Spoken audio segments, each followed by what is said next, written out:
All right, my friends, I think that we understand the basics of JSX pretty well. So in this video, we're going to start to move on to our next big topic. Now, I'm really excited for this section and the next couple of videos because this is where we get to start taking the training wheels off and start to write a lot more code and move more quickly. So let's talk about what we're going to be covering in this video and the next couple. All right, here we go. So 3 big important concepts for us to understand: component nesting, reusability, and configuration. These are all tenets of the React ecosystem, and they're going to govern how we design React applications. Let's talk about each one of these in turn, and then we'll go through a couple of quick code examples. So first off, component nesting. So far, throughout all the code you and I have written, we've only been creating one component at a time. But for a real React application, we usually make many different components.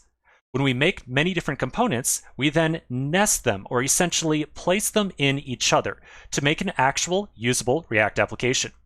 So we're going to very quickly start to look at a couple examples of how we nest different components inside of each other. The next thing we're going to start to discuss is component reusability. I want you to think about a typical web application that you might use every single day. Chances are you use a web application that has some buttons or text fields or menus inside of it. Now, I got a quick question for you. Do any of those buttons really look different from each other?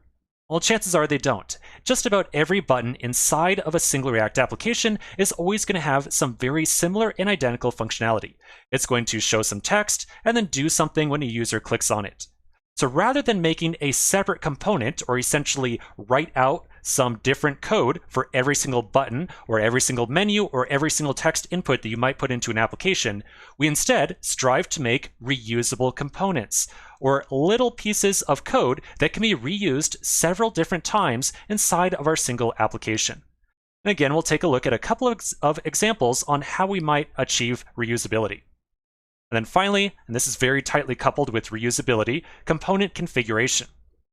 So I just gave you an example of a button. Yeah, most buttons look very similar, but there's little tiny pieces about every single button that need to be customized in some very specific way. For example, one button might need to have the text submit, and another button might need to have the text click on me. And both those buttons might need to do different things. So we need to make sure that when we create different components, we have the ability to somehow customize them when they are created. All right, so these are the 3 big topics that we're going to start to dive into. And like I said, I'm really excited because this is where things start to get really interesting. So let's take a quick pause right here. When we come back to the next section, we're going to start talking about nesting, reusability, and configuration.